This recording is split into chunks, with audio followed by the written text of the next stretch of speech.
Hello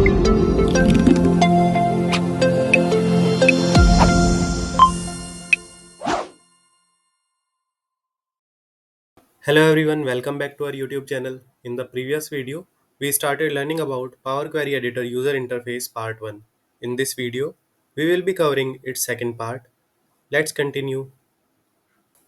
In this video, we will be covering Combine section of the Home tab. It has options like Merge Queries, which allows to merge multiple queries. It has option Append Queries, which allows you to append one query to another. And it has another option that is Combine, which allows you to combine files. AI Insights allows you to use pre-trained machine learning models for data preparation. Now coming to the Transform tab, it has 6 different options or sections. They are Table, Any column, Text column, Number column, Date and Time column, and Scripts.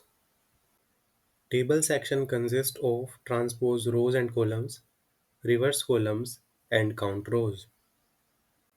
The Any column section consists of detect data type, rename function, fill function, pivot column, and unpivot column.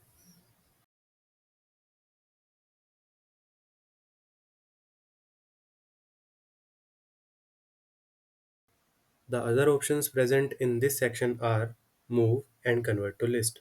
Move enables to move a column to a different position.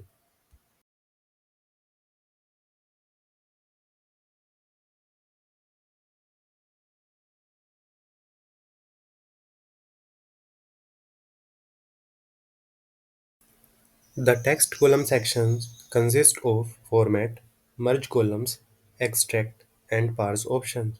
Format is used to change the casing of text. Merge column is used to concatenate. Extract is used to extract characters from a text value. And parse is used to extract rows and columns from XML and JSON formatted text. The number column section is used to perform mathematical operations. It has options like statistics, standard, scientific, trigonometry, rounding, and info. The date and time column section consists of date, time, and duration options. Date is used to format date values. Time is used to extract elements of the time values. Duration is used to extract elements of the duration values.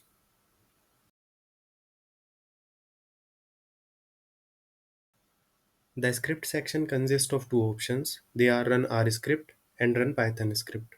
Run R script allows you to use R to transform your data, but it needs to be installed in your system. Same is applicable for the Run Python script.